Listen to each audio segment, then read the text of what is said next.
Charlie, please go ahead. Perfect. Thank you, Simon. And hello, everyone. Thank you very much for joining this evening. As you can probably tell, I'm, yes, somewhere much warmer, much brighter. It's 4 o'clock in the afternoon here in Tobago. I'm currently anchored in Charlottesville, which is a place that some of you may know from doing an Atlantic loop yourself. And yeah, I just wanted to say a big thank you to all of you and to Simon for bringing me on to do this Ocean Cruising Club webinar. I recently joined the club, and it's a real pleasure to be joining and to be part of this community. And like Simon says, I'm very keen to connect with you and to hear your thoughts and opinions on our future voyages.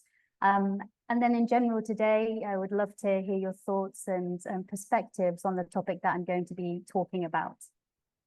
So first and foremost, I'll start at the beginning and to tell you a little bit about me. So this is actually a photo of me in Dale in Pembrokeshire, where I come from. I've just been out dinghy sailing for the day, and this really is how I spent my childhood. I like to joke that I was forced to grow up in a wetsuit, but it really was that way. My summers were spent playing along this rugged, beautiful coastline, and my whole family are ocean lovers. And so my whole childhood really was shaped by water. And this is where this deep love and appreciation for the natural world really began. Ever since I can remember as well, I was obsessed with wildlife. And I used to profess to my mum and dad that when I was older, I was going to go on to save all the animals in the world. And so this deep-rooted passion of nature and of the ocean stayed with me and is ultimately what led me down the path to go to university, where I studied to become a conservation biologist and then specialized in becoming a marine scientist. And this is just a little clip of some bits and bobs that I've done. I'll play it again for you there. So this is footage from some expeditions that I've been on and diving, which is a big part of my job. And ever since I graduated, I've had the absolute pleasure of working around the world at internationally recognized institutes from Saudi Arabia to Australia. And the thing that gets me most fiercely passionate is researching human impacts in the ocean. So how are we as people, damaging the ocean or impacting wildlife? And most importantly, what can we do to try and prevent that? And so I'll take you back to 2016. This was a real turning point for me in my life. I got to join an expedition. It was called the Elysium Expedition, alongside Nat Geo photographers and scientists from around the world. And we were going to this extremely remote and pristine part of the world to essentially look at how plastic pollution was impacting it and to also take a snapshot of the biodiversity. And I went as lead plastic scientist. And this was my first experience of doing a scientific exploration, science, and then communication. I actually presented a documentary about our work. And, although it wasn't a sailboat, it was a big motorized boat, I spent over 2 weeks living at sea, conducting all of this research. And it was just a life-changing moment for me. I remember coming off of this expedition, the documentary that got shown across Asia at various symposiums. It also got picked to be screened at the Melbourne Zoo Film Festival. And the subsequent impact that I saw from what we had done, going to an extremely remote place, doing research and then capturing this story, it really ignited this passion in me that I realized I had for communication. And I said to myself, you know what, this is what I want to do for the rest of my life. I want to explore the ocean, I want to research, and I want to communicate about the threats that it faces. So for a number of years, I've been working alongside my academic and research work as a science communicator. So these are a couple of pictures of various things that I've done. The first on the left there is me presenting a short episode for a series about various planetary threats. The middle is me being the host of the Ocean Activist Conference for Surfers Against Sewage, and then I also got to speak at the Blue Earth Summit. And throughout all of my years of work, I've always had this, you know, idea in the back of my mind, like, wouldn't it be incredible to, you know, go off following the footsteps of my greatest idols, Darwin himself, you know, Jacques Cousteau, Silver Ale? Wouldn't it be amazing to go and voyage and explore the ocean and understand it and research it, you know, full time, live on the sea, you know, and essentially get to know it in a way that I couldn't, you know, if I stayed on land. And one day the opportunity presented itself in the form of a wreck on the beach in Portugal. And basically, we were researching potential boats. I was already at this point actually living on a small monohull. And we spoke to a friend and said, hey, do you happen to know of any Warren catamarans or catamarans that are around that need doing up? And our friend said to us, yes, actually, there's one in Portugal. Come and see us. So this is our picture of what used to be called If Dogs Run Free. She's a Warren Narai, 40 foot. And she had been left abandoned on the beach in Culatra in the south of Portugal for a number of years. And we were lucky enough to be able to retrace the previous owners and buy the wreck off of the owner that it had been transferred over to. And maybe at the time it was, you know, fueled by the fact that we had been on a small monohull traveling from the Azores to the south of Portugal, egging each other on for 10 days, going, yeah, this is amazing. We're going to take on a wreck and it's going to be wonderful. You know, maybe it was just that we had built it up so much that we decided to jump into what was a pretty ambitious project. But we fell in love with her the moment that we saw her. And for 8 long months, we painstakingly restored her into our adventure vessel, and this is what she looks like now. So she used to be called If Dogs Run Free. She's now called Feral. And it was during this renovation of this boat that really the inspiration for the voyage that we are on right now came to be. And that voyage is called Voyage to the Wild, which is a storytelling focused expedition around the Atlantic. And it culminates in an adventure impact podcast series. And essentially the goals of this project are to raise awareness for wildlife conservation and environmental threats, all of in the places that we visit, and in some of the least reported areas too, to try and get off the beaten track and, you know, really find those important stories and projects to amplify about.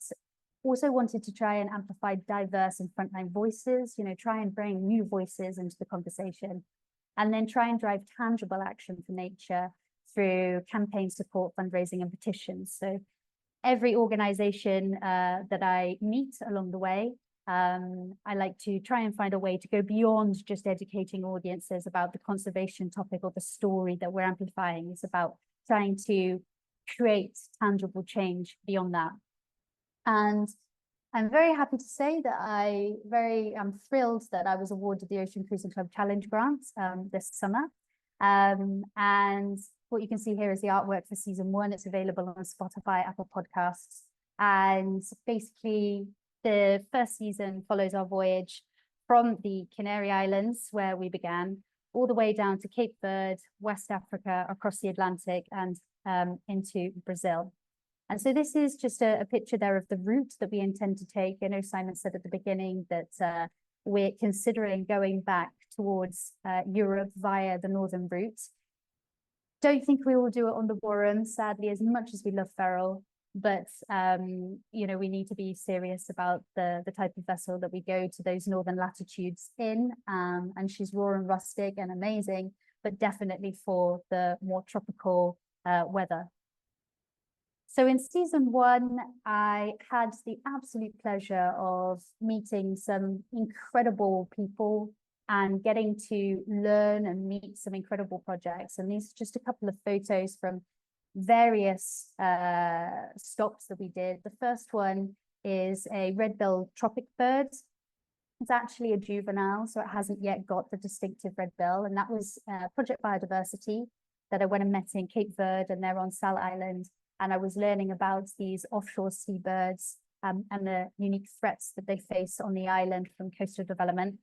In the middle is a photo of me actually in the Gambia, and I will speak a little bit more about that project later on in the talk. And then right over on the right is a beautiful photo of short fin pilot whales in the Canary Islands, of which I covered the topic of how ship strikes in that area are actually killing sperm whales and endangering cetaceans, but they're killing sperm whales at a faster rate than they're actually reproducing.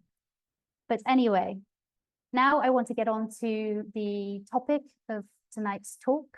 And this is probably the most important story, I think, that I covered in the first season of Voyage to the Wild. Before I went there, I knew that it was going to be quite a heavy topic, but given that it's got repercussions for not just only marine life, but also for people, I knew that it was a really important story to tell. And so I'm going to be talking to you in more depth about fishmeal, what that is, how it's impacting the ocean, and using the Gambia as a real case study for that. So here in front of you is basically the village of Banjul, which is a coastal village in the Gambia. It's about an hour away from Banjul. Anyone that's visited the Gambia may or may not have gone there. This isn't somewhere where you wouldn't necessarily anchor. And this town, this small village, has become really famous in recent years because it's been at the epicenter of a David and Goliath fight between the fishmeal factory and the local fishermen. And just to point out there, if I put my cursor, this is the fishmeal factory. And then you can see along the beach here, these are all of the wooden fishing pirogues, which is the classic boats that they have in this part of the world. They're open top, basically like a big wooden canoe, and they have one outboard, and they basically take these boats offshore. I mean, we saw them up to 20 nautical miles offshore, which is pretty crazy to think that they're going that far in these open top canoes. And the way that they fish is they're artisanal fishers. So they'll either use suspended nets or hand thrown nets. And they're going out and basically they're targeting sardinella or bonga fish.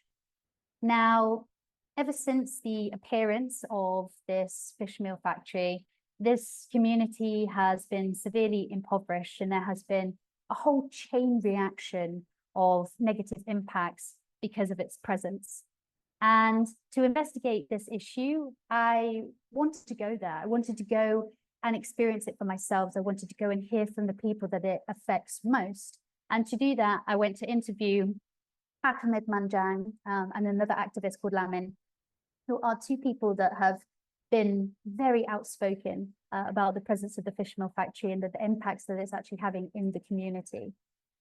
And I would like to note that, going down to the beach before I went there, they told me to be cautious, that this is a very, sensitive topic where there's a lot of conflict in the community. There's some people that like the fishmeal factory being there because it's providing some jobs, but the vast majority of people are highly against the fishmeal factory because, of course, it's actually causing a lot of problems such as of overfishing.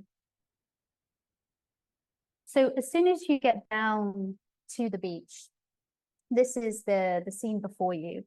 And it's quite a sight to behold. These fisheries, the fisheries in West Africa are a hum of activity. And as I described, the fishermen go offshore in these big wooden fishing pirogues, and they come back. And what they do is they anchor just behind the breaking waves. And then men, as you see in this photo, run backwards and forwards from these fishing pirogues with these boxes on their head full of fish. And they're basically just ferrying all of the fish onto land, where they'll be met, as you can see along here, by a crowd of people, and mostly women, as women are the main fish sellers. And the women would then historically collect these fish, take them to either be dried or take them straight away into open markets to then sell. But since 2016, that whole balance of life has completely changed. So in 2016, the Golden Lead Import and Export Trade Company, which is a Chinese-owned fishmeal factory, set up shop, as you can see, right in the very center of this community. And they do employ local people, but they're also employing Senegalese fishing fleets to come in. And essentially, they are in direct competition now with the local fishing communities for their primary source of protein. It's really important to understand that coastal communities along the west coast of Africa are significantly dependent on fishing as a primary source of protein. It actually makes up 70% of the protein that people consume in the Gambia. And so this isn't just, a case of, taking people's jobs, we're taking people's meals. Now, just to describe to you what fishmeal is, as you're maybe not completely sure, essentially what fishmeal is, as you can see in this photo, it's wild caught fish that are boiled, dried, and ground down into a powder, like the powder you see in that middle photo. And this then goes on to be made into pellets or other food. And the vast majority of fish meal is being used to feed livestock. So things like pigs, chickens, cows, but actually, more surprisingly, is that the largest proportion of fish meal is actually going towards feeding farmed fish. So this is going into aquaculture to feed fish such as salmon, trout, and other crustaceans that coming from farmed fish. So just to give you an idea of what an aquaculture farm looks like, as maybe you haven't seen one before, this is a photo of one in China. And you may not realize, and this is something that a lot of people don't know, that aquaculture is the fastest growing food supply sector in the world, but it's also now that we're now producing more seafood from fish farms than we actually do from wild caught fisheries. And when we look at the countries that are the biggest aquaculture producers, China dwarfs every single country. I mean, if you look here, just at this table that I have, you can see that China is the leader by far. They are producing 63 million metric tons of farmed fish and crustaceans. And so essentially, this is just to show you just the vast majority, or just how much aquaculture is producing. It's big business. And I don't want to dive too much into aquaculture itself, because that's like an entirely other topic. But as you can see from this photo, the way it works is essentially you have usually what would be wild species being kept in these inshore, nearshore pens, of those round pens that you see there. And they're usually in very cramped conditions. And there are a lot of people out there that say that there are animal welfare issues as a consequence of this. And there are a lot of issues quite often with parasites, things like lice. And as I say, I don't want to dive into that too much today, but generally the living conditions for these fish are not great. Now, it's very easy to look at other countries and to point the finger, but actually here in the UK, or should I say anyone who's in the UK right now, or from the UK has a very big aquaculture industry itself. So the two biggest species that we're farming are Atlantic salmon and rainbow trout. And the reason being is because we've just decimated our natural populations, that we can no longer rely off of them to feed the desire for these fish. And so instead we're looking towards aquaculture to feed that. So as I was saying, we're looking more and more towards aquaculture, as a way to feed essentially what is a growing appetite for fish. And I want to really focus in on that a little bit more, and to show you a graph which I think puts into perspective really what's happening on a global scale here. So basically, if you look over here, you'll see that this graph shows a few things. It shows time along the bottom. So we're talking of a 30-year time span, and then millions of metric tons up the y-axis. And what the orange line shows you is how fish consumption has increased over the last 30 years. This light blue area is showing you how aquaculture production has also increased. And then this dark blue is representative of the wild caught fisheries. So basically, in the 1990s, we hit what scientists believe to be our maximum capacity yield. So essentially, we got to the peak of how many fish we can catch from our wild fisheries.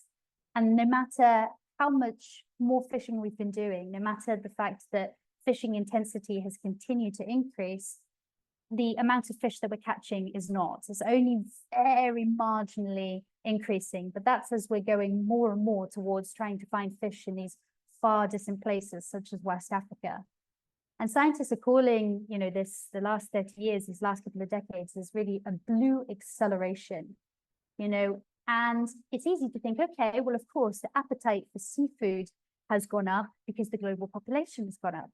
But actually, it's that the appetite for seafood has increased. So the global per capita, so the amount of seafood per person that people are consuming, has more than doubled in the past 50 years. And the reason is because fish is being considered more and more as this extremely healthy alternative to eating things like meat. We're seeing, at least in the Western world, a movement towards more plant-based diets, but people are wanting to substitute those diets with, a healthy protein source, which fish is. Fish is incredibly good for us. I'm not against that at all, but unfortunately, the fact that we are now eating more fish is having this kind of unseen impact that a lot of people don't realize. And seafood consumption is predicted to increase further, even though we're not getting any more fish out of the sea. Seafood consumption and that appetite for it is only considered to increase more, and it could increase further by 80% globally by 2050, with the highest increases being seen in places like China and India. And you might think that that's interesting because China is and has always been a big seafood eater. But again, it's this kind of healthy movement, this movement of, looking for alternatives to meat that's really fueling that. So when we think of the depletion of fish in the ocean, it can be really easy to focus on, illegal unreported fishing or overfishing itself as the problem. But actually, it's the legal overfishing that's the biggest issue here. What we have essentially is international fleets that are gaining local access agreements. For example, the EU has local access agreements to come and fish in most of West African waters. And a lot of these big fleets, especially those from China, are being funded and fueled by subsidies. So essentially, fishing subsidies are making unprofitable fleets. They're giving them that ability to travel to very distant places to be able to fish. So take EU or Chinese fleets as an example.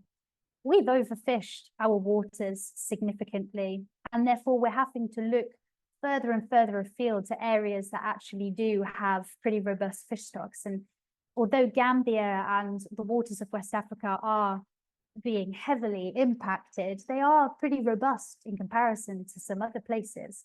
And so for these fleets to be able to continue fishing, they have to travel further distances to be able to go and find the fish.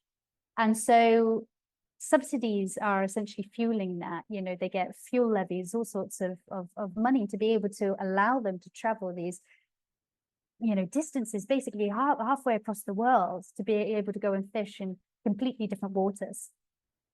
And they're using these really big industrial vessels.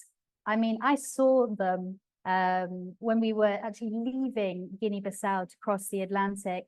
We basically entered, we were still in the inshore limit, and we just entered this area where there were huge Chinese trawlers, like hyenas, prowling in the dark around us, just absolutely mowing the seas around us. And it was just mind-blowing to see the scale that these boats are, how big they are, the nets that they have.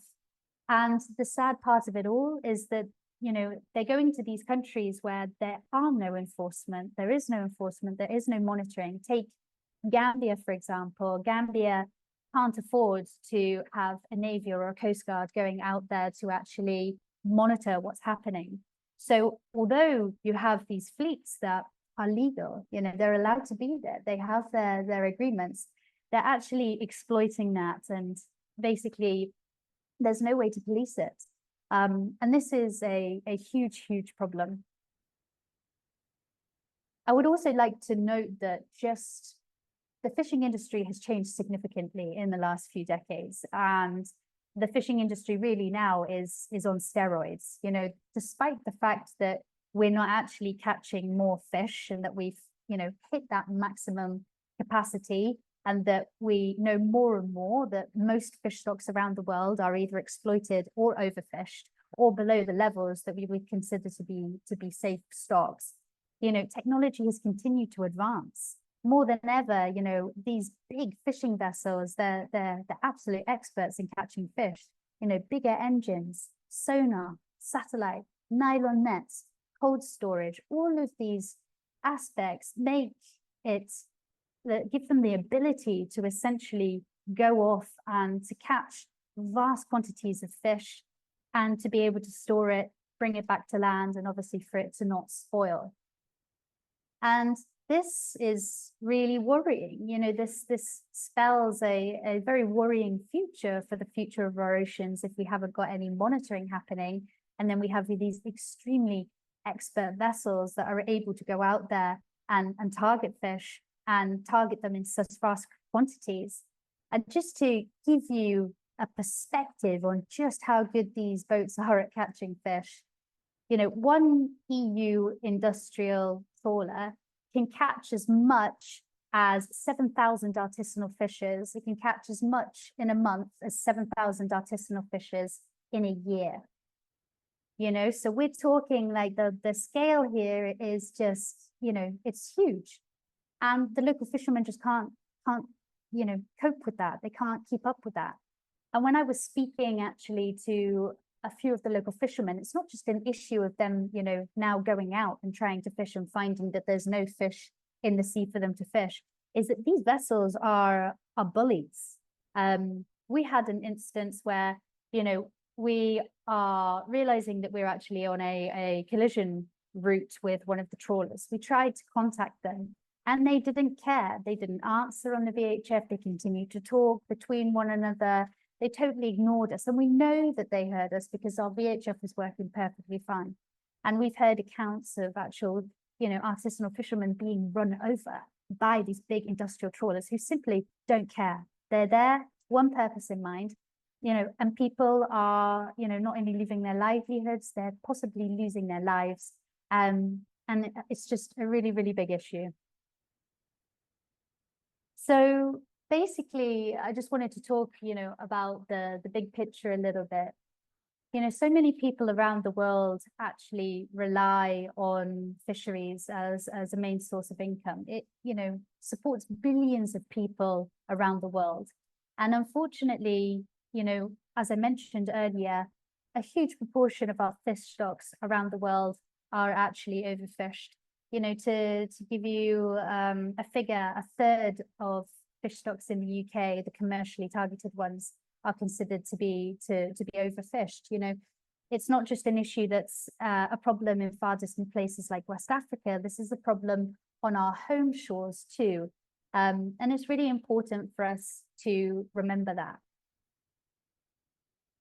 Now, bringing it back to Gambia, because I want to talk about this area in particular, and the challenges that people are facing there. So as I mentioned at the beginning, women are the primary fish sellers. And from spending time with them and getting to know the culture in the Gambia, women play a very underrated but extremely important role. You know, it's a very patriarchal society, but, you know, women are doing a lot. They're the fish sellers, the fish preparers. You know, as soon as those fish come back onto land, they play a very important role in fisheries, and they're quite often overlooked in that. And from speaking to them, speaking to local Gambian women, they attribute the fact that they've gone to school, had books, clothes on their back quite often to the money that the women bring into the family. So women fish sellers are an important source of income to families. And when I was speaking to them, they were telling me that, you know, they are having to fight and grapple to try and get fish off of the fishermen when they come onto the beaches to be able to sell. And what the Fishmeal factory is doing is they're monopolizing the fishing boats and also getting Senegalese fishing vessels to come in and fish that are actually bigger than the local Gambian vessels. And then what they're doing is they're selling that fish back to the women, but at a profit. So the women are now not only, you know, suffering in the sense that they're not able to get enough fish to sell, they're actually paying a premium for these fish because the Fishmeal factory there is just, you know, taking all of the fish and then going, okay, you want a piece of this pie? Well, you're going to have to pay twice as much as you usually would for this fish. And as I'm sure you can imagine, this is having far-reaching consequences and a ripple effect. You know, in the community now, there is a lot of poverty. There are so many issues creeping in from, you know, drug issues and all sorts of stuff. Now, another unseen consequence of this actually is the pollution that this fishmeal factory and fishmeal factories produce. Legally, fishmeal factories shouldn't be that close to the beach or any water sources, from my understanding. And what you see here is actually a picture of the lagoon, which used to be a nature reserve, which is adjacent to the fishmeal factory. And this really is what kind of first sounded the alarm in the local community. Ahmed Manjang, the activist and biologist that I interviewed for this podcast episode, he told me that he used to go and swim regularly in this pond, in this little Belong lagoon area. And one morning he went down there and noticed that the color of the lagoon was off and that there were a lot of crustaceans and creatures that were dead. And he took some water samples, went away, and did some assessments of them. And what they found is extremely high levels of arsenic. And that this was basically toxic waste that was being pumped into the lagoon next door to the fishmeal factory. And the stench from it was unreal. You know, the community used to have a bit of tourism going on, but businesses have had to close down because the stench is horrific. And also, you know, of course, this was a huge, huge worry for local people. You know, their children are playing on these beaches. You know, this lagoon is just literally a sandbar away from the ocean. And the community approached the fishmeal factory. They then put their hands up and said, okay, well, we'll start taking our fish waste away. The lagoon cleaned up, but the activists realized that there was something fishy happening, excuse the pun. And they started to monitor to see exactly if they were taking the fish waste away. And what they found is that they were lying, they weren't taking the fish waste away. Instead, they had built a pipe running directly from the fishmeal factory straight into the sea. And this really enraged the community more. They took matters into their own hands. And Lamin, one of the activists that I met on the beach, he actually got arrested. A number of them, the Gunjur 6 or the Gunjur 5, they were called, were taken, and they tried to prosecute them. And this is not a laughing matter in the Gambia. You know, we're talking about a country with high level corruption. These people are risking their lives to speak out about this. You know, the relations with the fishmeal factory owners is so strong because of bribes that even speaking out against the fishmeal factory can be seen as like a criminal offense.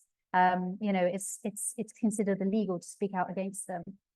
And so these people are really risking everything. And when I asked them, why are you doing it? They said, because we want our children to be able to have a life here. You know, this is where we live. This is our home. You know, someone can't just come in here and do this. And that really hit hard, you know, because the Gambia, all in all, was possibly one of the most beautiful places that I went, with some of the kindest and loveliest people. And to see these local people, you know, being impacted in such a horrific way by the presence of this fishmeal factory really was moving. And now I'm going to move on to something that is probably the least known impact of what fishmeal factories, the presence of these factories, is doing all along the coast of Gambia. Now, this photo here is a photo that I took when I was anchored in the Canary Islands at the very beginning of this voyage. This is a immigrant boat that has arrived in the Canary Islands after making the treacherous journey from west coast of Africa to Europe. And as any of you will know, who's done an Atlantic loop, maybe you've witnessed these boats arriving, but they're arriving in vast, vast quantities, you know, in the Canary Islands, which is considered to be the back door to Europe. And when I was speaking to Ahmed, I was absolutely shocked to hear that basically, as a consequence of the Fishmeal factory, the fact that jobs, you know, are becoming less and less apparent, there's less jobs, you know, people are becoming poorer and poorer, that human trafficking is absolutely booming. And that youngsters in particular see no future for themselves, you know, in this community because of the consequence of what's happening here. And they're instead risking their lives and being preyed upon by the human traffickers who are exploiting on that misery in the community and trying to take the back door to Europe. And sadly, in the Gunjur community, when I went there in March, they told me that in the last 6 months, they had lost 500 young people from their community. They have never heard from them again. They don't know if they ever made it.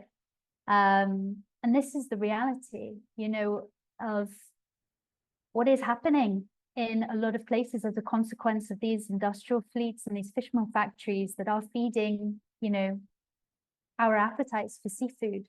And being a sailor and having seen this firsthand, I felt like it was a really important story to tell, because as Europeans, many of us on this call are probably Europeans. We see it maybe from one point of view, but I think that this gives you maybe an insight into the realities of the intentions behind people, why people would truly risk their lives and do that, you know. And unfortunately, it's factories like this one that are basically leading to the youths losing all hope. So I've thrown you off an emotional cliff there. I'm very sorry about it, but I also think it's a very important story to tell. But, you know, I want to touch on, you know, how did we get here? How did we, you know, get to the point where we're, you know, just exploiting the oceans at such a crazy rate? Well, I think in part, some of it is contributed to the fact that we don't see life in the oceans quite the same as we do on land. We don't necessarily connect with ocean life in the way that we do with, say, you know, looking at rabbits or deers or badgers. You know, we don't necessarily connect because they're fish. You know, look at their faces. They don't have facial expressions, although I would argue that some fish do, parrotfish being one of them.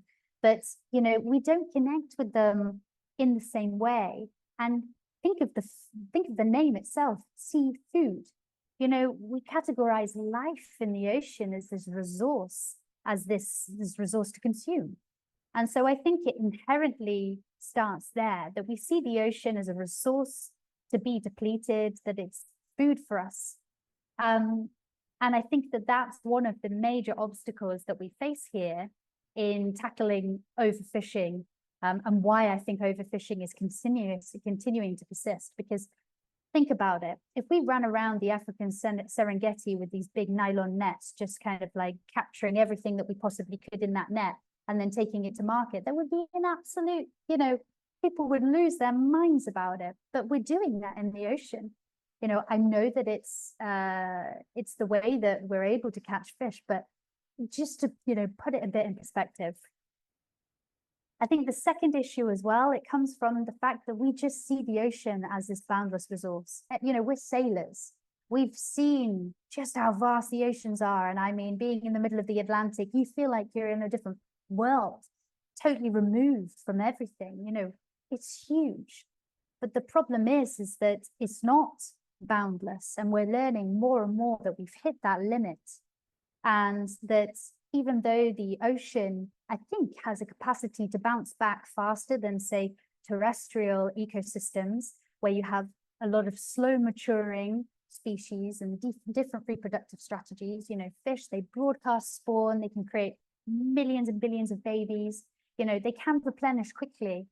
But I think that it's a really dangerous thing for us to think about the ocean as being this endless resource, is boundless, that we can never empty the oceans, because we're pushing it. We're really pushing it now to the extreme. And we've got to try and think of ways to do something about it. So let's start talking about what the solutions are. You know, I by no means have all the answers. If I did, I wouldn't be necessarily, you know, sat here. I'd probably, you know, be in Parliament solving the issue already. I don't have all the answers, but I can tell you about some wonderful things that people are doing. So Project Wild Gambia is an organization based in the Gambia. They run a lot of research trips for students to come out there and learn field skills, but they're also heavily involved in trying to alleviate poverty, as they see the best way to protect the oceans is to try and protect people. So what they're doing is they're trying to develop a turtle head starting facility on the beach of Gunjur. So I love it because basically they're there in the heart, right next to the Fishmeal factory, saying, we don't care that you're here, we're going to start up this turtle head starting facility. And to describe to you what a turtle head starting facility is, it's where a wild born turtle, before it goes to the ocean, so when it's emerged out the nest, is taken into the head starting facility and it's reared for the first year of its life and then released into the ocean. Now, if you've got concerns about the welfare of why would you take a turtle when it's going to the sea, you know, out of its nest and put it into this, you know, artificial pool. Well, the first year of the turtle's life is a very, very precarious time. Only 1 in 1,000 of turtle hatchlings will actually make it to adulthood. But if you can get them through that first year, you actually really increase their chances of survival. And ironically, the beach in Gunjur is also an important turtle nesting site. So Project Wild Gambia is basically trying to bolster local turtle populations by helping those few nests, actually the hatchlings that come from it, reach maturity, in the same time as trying to provide an alternative income for the local community. And thanks to my wonderful listeners, we actually managed to raise £360 to help fund the turtle head starting facility. And I know that that might sound like, you know, marginal, fractional amount of money, but you would be very surprised what £360 can do in the Gambia. And my latest update from the team is that they are now looking at using the money to actually fund a full-time position for a carer for the turtles that are currently already there. And that this money is going to, you know, be a huge help in trying to alleviate poverty and give alternative source of income. Fishing can't be a source of income for people anymore. We have to look to alternatives, and ecotourism could be a really, really good solution. Now, I want to just touch very quickly on individual action. You know, maybe some of you have listened to this and gone, oh my goodness, she's obviously telling me that I can't go anywhere near any fish anymore. You know, no, I'm not telling you that you can't eat fish. That is a decision for each of us to make. I eat fish. I eat spearfished fish that my partner, my fiance, catches. I don't buy from the store because most of the supermarket fish that you will buy will have probably have come from aquaculture, and you know, I just can't be sure of exactly where it's come from, and so you know, I prefer to fish myself. So I would say, you know, eat sustainable species, do your homework. There are lots of fantastic resources out there that will give you the information that you need to know what are sustainable, what aren't sustainable species.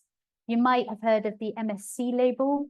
I wouldn't say to necessarily always believe that. There's been a lot of recent talk about it potentially being a bit too lenient on the fisheries that it says are sustainable. So, you know, just do your homework. We're all, you know, human beings on this planet. You know, this is our home. I think we have to, you know, put a bit of effort in to make sure that we're doing the least damage that we can. I'd say eat species in season as well. That's really important. You know, we're lucky that, you know, we live at a time when we can buy, you know, food all year round, but actually, is it the best to buy certain species all year round? No, there are certain seasons that are better than others. And if you're eating a species out of season, then of course you're maybe eating one that's been overexploited. And then lastly, support campaigns and projects. You know, like my listeners help to support Project Wild Gambia in trying to create this alternative source of income in the community. You know, there are lots of fantastic projects.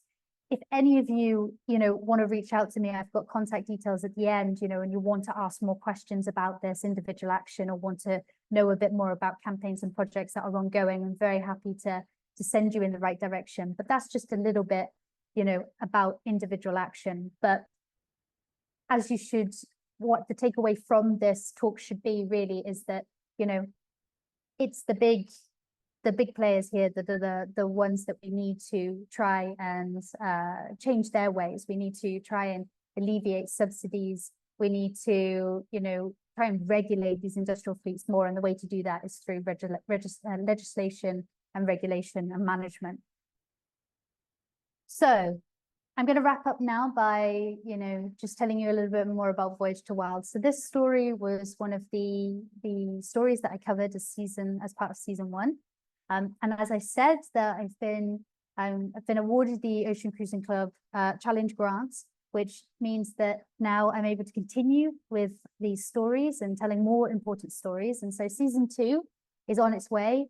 You're the first people to see the artwork for season 2. So season 2 is going to be based on our voyage throughout the Caribbean and Central America. And we're going to be touching on loads of different topics. Some are going to be conservation focused, others are going to be scientific focused. But all 11 episodes of the first season are available online on Spotify, Google Podcasts, and all of the major streaming platforms. It's not all conservation stories. There's a lot of sailing in there too.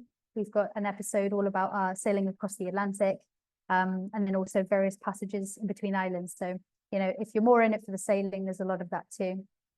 And I just wanted to make a note actually about the challenge grant, you know, and say that I first made aware of it by one of the members, and the whole process was really, really simple. And I'm so grateful to Tom Fisher, who may be on this webinar, he may be actually listening. He was the one that first made me aware of that and encouraged me to go ahead and apply for this grant. And, you know, the whole process was very simple and very easy. I would also like to say that Derek Thornton was very kind in answering all of my questions and basically was supportive, you know, the whole way through. And basically, I would just like to encourage others, if you've got a project too, you know, please do consider the challenge grant. It's giving me the potential to get a team together now to take this podcast series to the next level, to be able to tell more stories.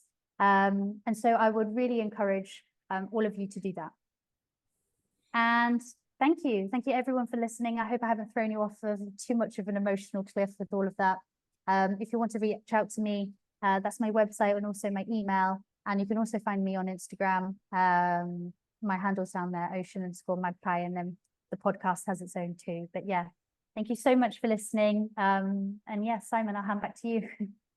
Charlie, thank you very, very much indeed. You're a wonderful storyteller. I'm going Thank you. No, passionate, and of course I should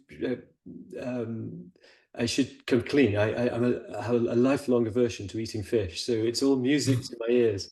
And indeed, a webinar I did about 6 months ago was with a friend who got very severe ciguatera poisoning. So that reaffirmed my lifelong aversion to fish. So no, music to my ears. I've asked 2 people to open their microphone, whom you know. So I'll go first to Tom Fisher, if I may. Tom, you introduced Charlie to me, I think, back in March time. I'd just like you to say a few words, if I may. Oh, hi, Simon. Thanks very much. Yes, I bumped into Charlie and Alexi in Sal in the Cape Verde Islands last November, I think it was, Charlie, somewhere around there.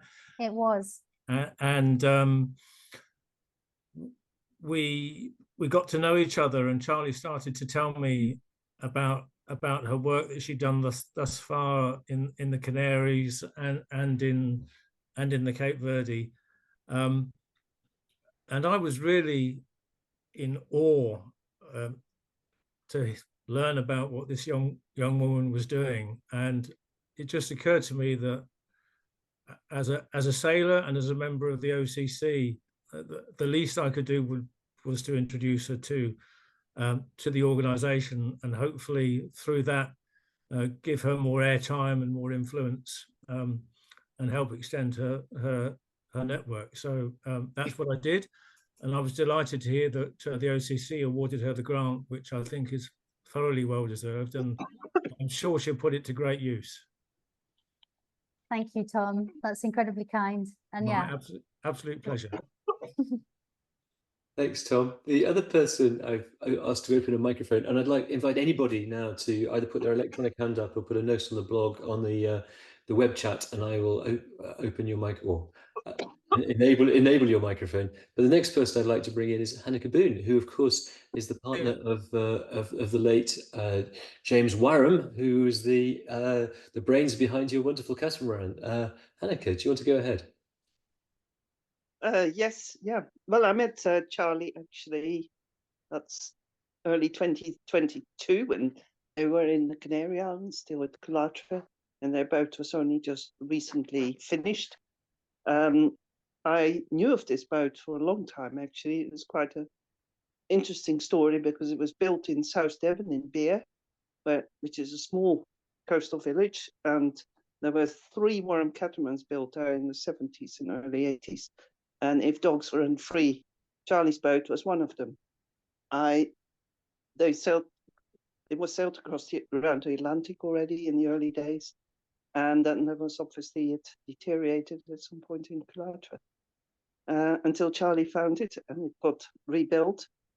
And I went on board and did a short trip on it in Calatra, and I think they're doing fantastic. I've been quietly following their route. And yeah, well, I think you're doing great, and it's good to have young people like you to tell stories and to do all this research. It's appalling to hear about this fishing. It makes me feel really quite sad and depressed to hear what's going on there, and feel totally helpless in being able to stop it. I'm sorry, I'm having a bit of a cough. That's okay. No, it's always my fear with talking about these stories, but I think that the first most important thing is that we need to hear it, and then from there we can kind of, you know, build and try. And I do understand that feeling of helplessness. You know, the issue in Gambia, you know, it runs deep. It's a lot of it is corruption. But there are big global campaigns. Stop fisheries subsidies being one. There's a lot of work being done to actually stop fisheries subsidies, which we can all sign petitions and get involved that way. And then also there are big movements being made, like the High Seas Treaty that's coming in, hopefully will start to be ratified, although, you know, there has been widespread agreements around the world from countries to actually start for the first time in history protecting and regulating what is actually happening in the high seas. There's hope. We just have to stay hopeful and try to do what we can and raise awareness for these issues so it doesn't go unseen. Yeah, I hope more and more people do become aware. But it's these big concerns that seem to be totally callous and totally uncaring. Like you said, these big fishing ships, you know, they're also humans on those boats, but they seem to live in a different world, have a totally different approach to life. I presume you know that this wonderful book written by Glenn Edney called The Ocean is Alive, which really describes how important the ocean is to humankind, and people are not aware of it. But this book, it's like the Gaia Bible for the sea, similar to what what's his name wrote about land, the Gaia theory. Mm-hmm. Yeah. So I wanted to mention that in case people want to read that. I think I would really recommend it. Great suggestion. Thank you, Hanneke. I've got a text question from Spike, who's in Switzerland, asking if that's the correct email for you, Charlie. He's a bit perplexed by the double G in Young, and I think it is correct, isn't it? I'm sure it's correct. It is. I unfortunately, and maybe surprisingly, have an immensely common name. So trying to make an email is tricky.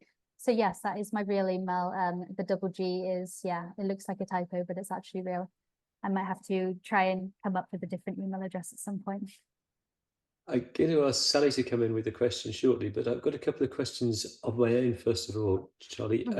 First of all, I guess a big impact of overfishing we saw, of course, was in the Canadian Maritimes, so Newfoundland and Nova Scotia and Labrador. And Labrador, of course, is a shell of its former self because all of those outports are now virtually deserted, and many of them are completely deserted because of the cod moratorium in 1993, I think it was. I was going to ask about, I mean, that was obviously state-sponsored overfishing. It was done with the authority of and encouragement of the Canadian authorities at the time. I hope there's no Canadians online. But have those fisheries recovered? You talked about recovery. Have things got better since the moratorium in 1993? Generally, no. You know, maybe locally in certain areas we've seen improvements, but to the best of my knowledge, 90% of fish stocks globally are considered to be overexploited. You know, take the UK, for example. There was the cod, which was overfished, and then fish stocks collapsed. We stopped eating cod, and then now cod more and more has been on the menu. You know, there was this big comeback, but actually now 1 in 5, well, or is it more than that? Because I think it's 4 out of 5 cod species in the UK are now considered to be overfished again.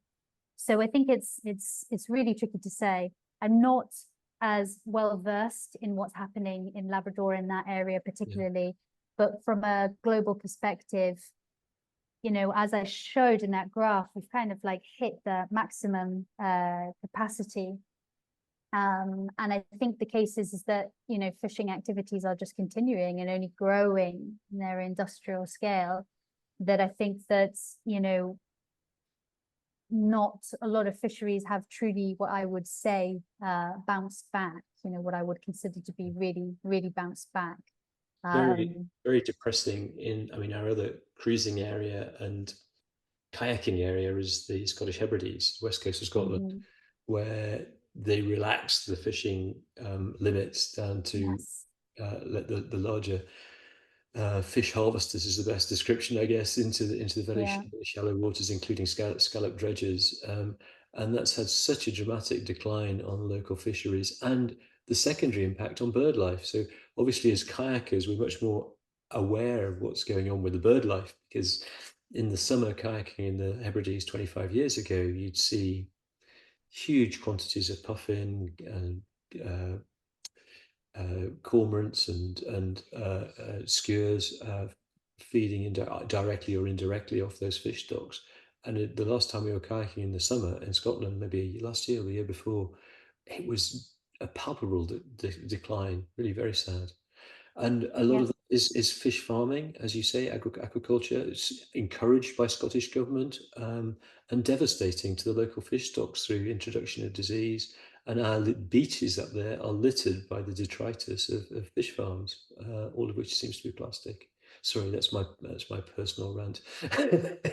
No, but it's good, and I you know, I touched on the aquaculture industry, and although China is the giant in this, you know, we have, as you've just pointed out, a very, you know, big industry in Scotland, which is having all sorts of, you know, impacts. If there is one fish I would really tell people to stay away from, it's salmon. You know, just stay well away from salmon. It's kind of worrying that we are sold, well, not me personally, but we are sold environmentally sustainable salmon. And I think it's anything but if it's grown in a fish farm on the west coast of Scotland. One other query, and then I'll hand over to Sally. Mussel farming, I mean, that appears to put minimal external nutrients into the sea. Is that sustainable, or it seems to be you put a rope down there and mussels grow on it, and then you drag them in? That seems to be pretty sustainable, or have I got that wrong? No, mussels are great. You know, oyster and mussel farms are good. Again, though, you know, the issue with aquaculture is growing anything in, like, you know, a very industrial scale in quite tight quarters. Obviously, there can be problems with it, but mussels are, you know, in my eyes are great. You know, they're bivalves, so they're obviously filtering water. So having things like, you know, mussels and oyster beds can be really beneficial actually for, you know, improving the water quality of an area.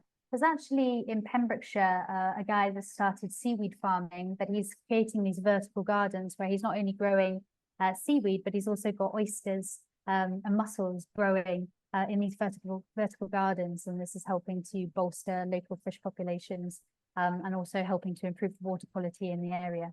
So yeah, you know, usually shellfish has a much smaller impact when it comes to aquaculture. But of course, when you're talking about bottom trawling for a lot of other shellfish, that is a totally different case. And as you mentioned, the inshore limit was scrapped in Scotland, which they're now actually trying to get reinstated. There's a lot of campaigning happening at the moment. And yeah, it's totally decimated. But I'll tell you one good story in the south of the UK in Lyme Bay. That's a wonderful example of how the local fishing community realized that overfishing by trawlers was just, you know, completely wrecking their local fishing grounds.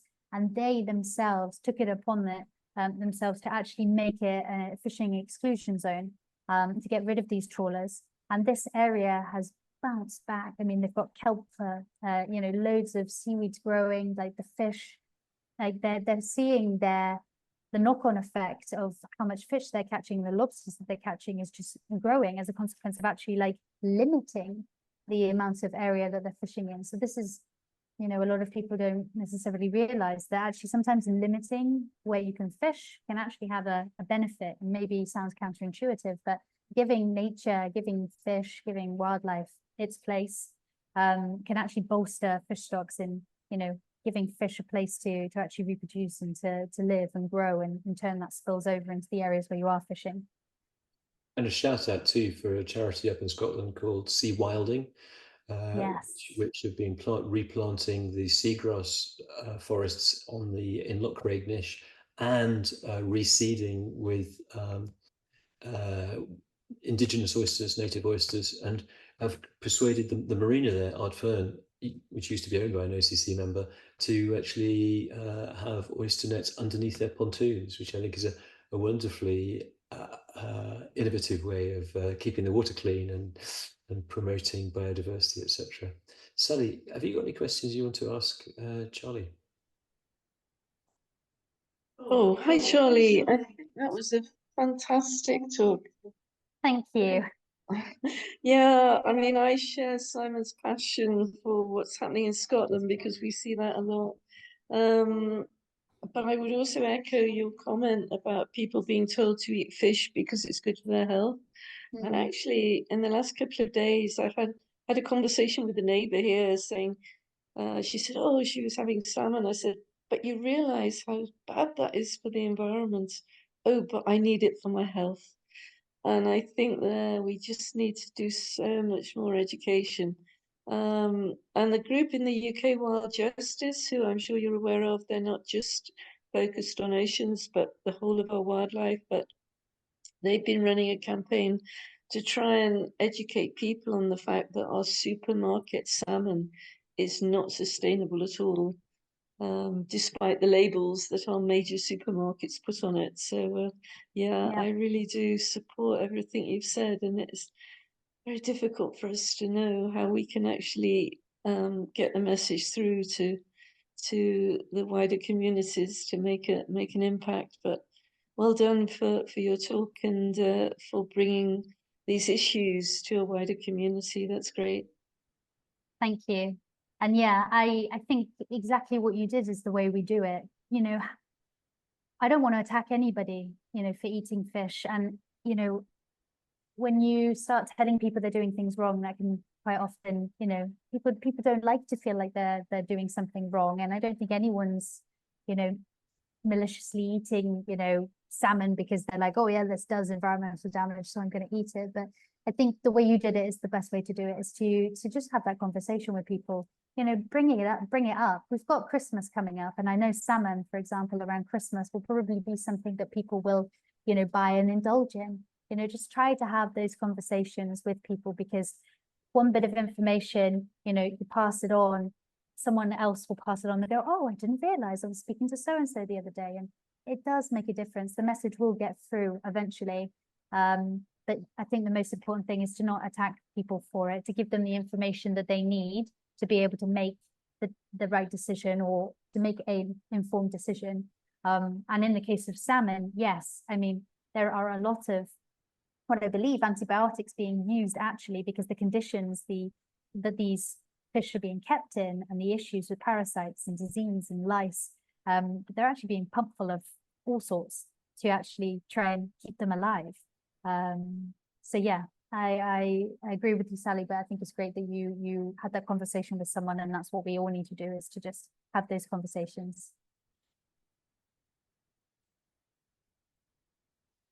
Yeah, Sally's nodding at me because we had a bit of interference. I apologise for that because we're in the same room with live microphones, and she's very kindly muted hers now so I can talk.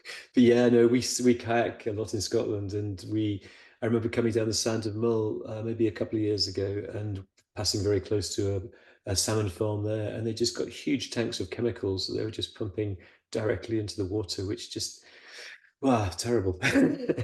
And diving in the vicinity of a salmon farm in Scotland is a salutary experience. It's just a desert. It's a wasteland.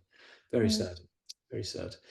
Bring on Ciguatera, that's what I say. But that's my personal animosity.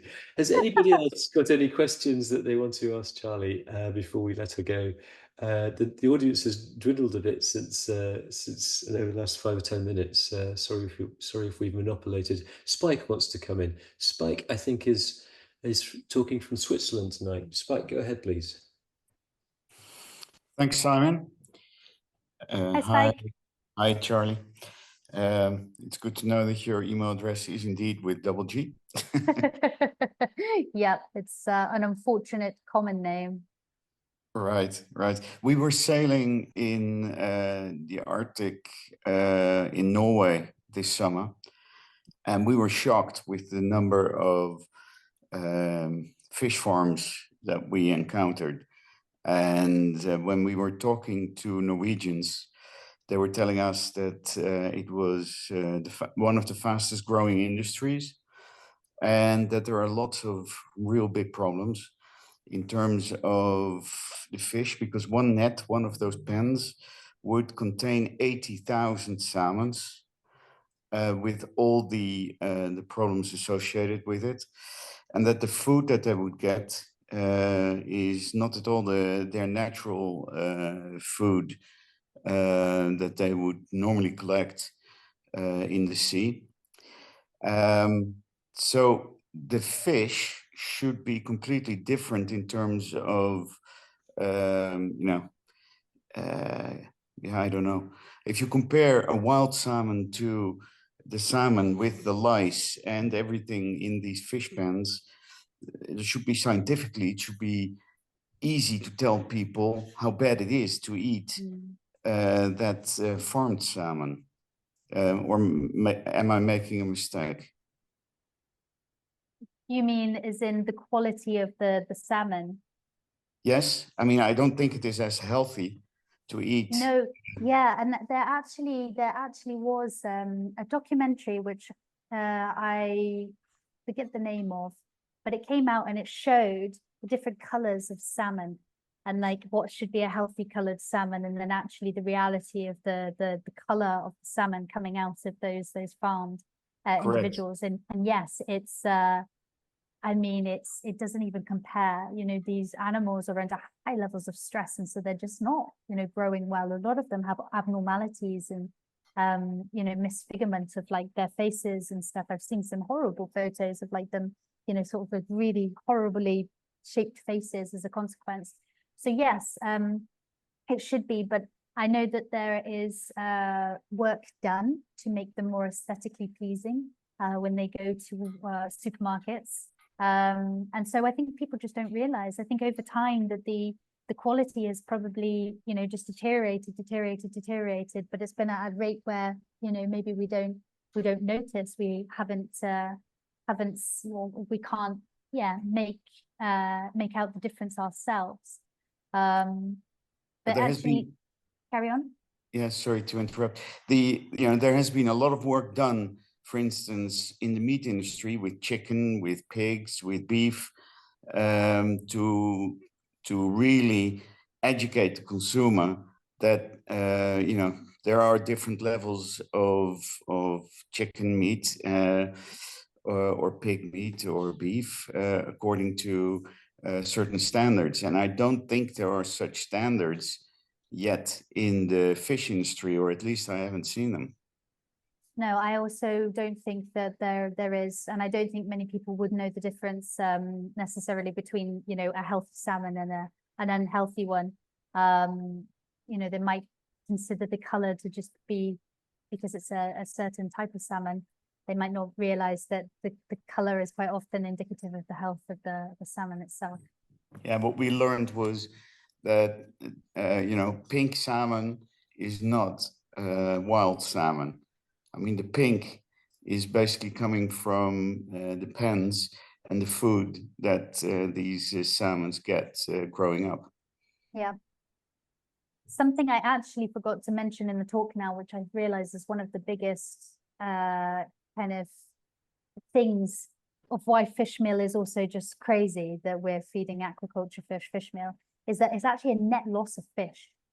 There's about 3 kilograms of wild caught fish that goes into producing 1 kilogram of farmed fish. So it's actually ludicrous as well that we're using fish meal because it is this protein rich, nutrient rich food to be feeding these carnivorous fish that we're farming, but it's a net loss. It's like we take more fish out of the ocean to try and produce less fish. It's just absolutely balmy. But yeah, all nutrition that comes from fish meal is cancelled out by the conditions that these fish are kept in, unfortunately. And yeah, it's a big problem. But I it's a good point, and that could be something that people could work on, is to try and come up with a better education to educate people on what is healthy, what's not healthy. Yep, thanks. Thank you, Spike. Just another couple of questions that occurred to me, Charlie. The arsenic, why are they using, why is arsenic, that means that being concentrated by the fish meal and then being discharged, or are they using it in some kind of processing? What's the story behind the arsenic? I think it's the process. It's being used in the process. The exact reason of why, I think many people are asking that question. I mean, arsenic in the production of fish meal doesn't sound like two things you really want to go together, considering a lot of animals are being fed this and then it goes on for human consumption. But to my understanding, it's the process. It's used at some point during the process. Got a question from Anne Hartshorn. Anne, do you want to go ahead? I'm afraid that's the boss. That's my wife, and it's Michael that's speaking. I really enjoyed the talk, and thank you. And we've been sailing since about 2008, and we've noticed the difference. I mean, we've been in the Sea of Cortez this year. We were there in 2016 when it appeared to be pristine. This year, it was really bad Red Sea. So much so that even one evening we anchored and actually picked the anchor up and left and went to another anchorage because it just didn't feel wholesome, didn't feel right. And we have a problem in the respect that we like listening to these talks. We do understand what you're saying, and you are very, well, as I say, fortunate. It's your living. You know where to go and find these things out.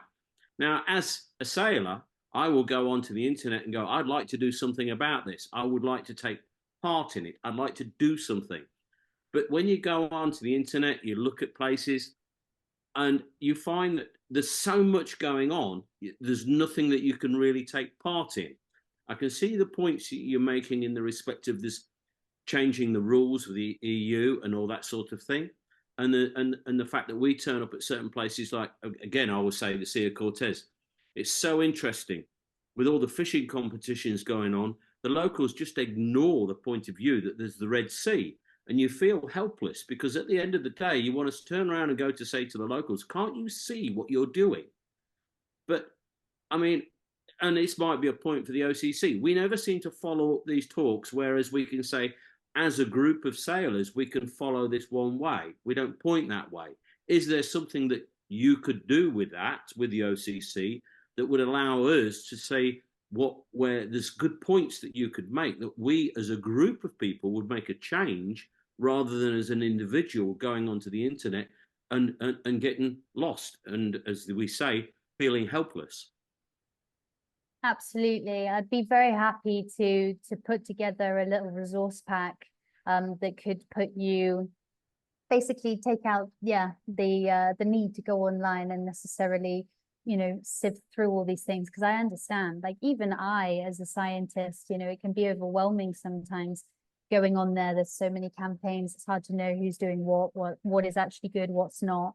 So I can put like a little resource pack, or maybe a little document together that could make you aware of some campaigns or organizations that I would say are good to follow, good to support, or that are doing specific work to kind of like help guide that. But I don't think it's I think all of us do feel, even I feel a bit helpless sometimes with it, because it's at a level now where it's we're talking big players, big countries, money being passed around behind closed doors, like these access agreements. Who knows, like how much people are actually paying for them. What we know is that the EU is not paying much for their access agreements to West Africa, but they're sure as hell are probably putting a bit extra on side to line the pockets of certain people. I mean, what can we do about that? That's like, so beyond our kind of reach. But I think, I just always bring it back to try and focus on the things that we can do. So I can always put a little resource pack together, and maybe moving forward with the OCC, I can, try to regularly kind of bring awareness, maybe try to get into the bulletin some follow-up things over the following months. I don't know, Simon, maybe you have something to say about this, how we could best move forward, as you're also an environmental expert here. So yeah, I don't know what your thoughts are. Easy to share, Charlie, because we have a fairly active environmental group in the OCC, and a whole chunk of the website given over to that. So in the first instance, if you send your resource pack to me, I will make sure that goes out through the OCC news feeds to our social media and onto our website, and steer it in the right direction for the guys that control the environmental side of the OCC. I'm no longer directly involved in that. But I would encourage you to get directly involved in that, because you would be a great asset to their team. So if that's something you want to follow up in, I can make the appropriate introduction for you, because there's quite a bit of environmental stuff. We've done a bit of campaigning over the years. Certainly, I had a big bash a couple of years ago trying to stop people wrapping their boats in plastic in North America, and some tiny amount of success. And they're now starting to use so-called biodegradable plastic, if such a thing really does exist, which I strongly doubt. But at least owning the problem, or starting to own the problem, rather than just ignoring it. Just the statistics are huge. I've got a message from Tony Hawkins. Tony, if you want to ask a question in person, you should be able to. Have I opened your microphone? I thought I had, but I can't see you on the screen. Tony, if you should be able to unmute your microphone and ask your question in person if you want to, if you have a microphone. Not sure that he has. So Tony has commented in the chat saying, "Thank you, Charlie. Good on you," he says. "Sharing this knowledge so engagingly is key to making a difference. All credit to you, Tony." And I commend you, as we are running Charlie's podcasts every month. We're putting one out, or sharing one out, through the OCC website that also goes to our social media. So I think the first 2 episodes of series 1 are already up on the website, but we're going to update those every month. And I think Steve Brown, one of the Challenge Grant judges, is actually coordinating that. So thanks to Steve Brown, and thanks to Charlie for doing that. Tony, did you manage to open up your microphone? Nothing heard from Tony, but that was his comment. I don't think there's any other. Very kind words. Thank you, Tony. I don't think there's any other comments in the chat. We've been going for 90 minutes, Charlie. So congratulations. Wow. Congratulations. You've engaged your audience. You've told a great story. You've broken our hearts, of course. That's just part of the job, I'm afraid. But thank you very much for all that you are doing. Thank you very much for dialing in tonight. And thank you very much for those that have dialed in to listen, and particularly to those that have asked great questions for you and made great comments. So any closing remarks from you, Charlie? Just that if I come back next time and do another webinar, I promise I'll do something a bit chirpier and nicer. You find us a good story and you'll be on 24/7. There's not many good stories out there, but it's wonderful meeting you online. Great that Tom introduced us to you, or introduced you to the OCC. Anybody who's still dialed in, please tell them about the OCC, because it's a great organisation, and I think it's wonderful that we've been able to start off this webinar series with two such youthful, energetic people who've gone to huge lengths to restore what I have to say. I don't know if Hanneke's still online, but we're wrecks. How on earth? What a job! What a task! Incredible. And is it right? Let me skip in here a moment. Sorry. I am still here. Thank you, Hanneke. But I think you must agree. There's one person behind all these restorations. You probably have heard of Women in the Wind. Kiana Weltstein. Her boat, was the first one, really. It's Hans Klarnet tends to go around helping people restore their worms, their ancient worms, and he's done at least 3 or 4 of them by now. Fantastic. Did you really do it all in 8 months? Because it must have been a monumental task.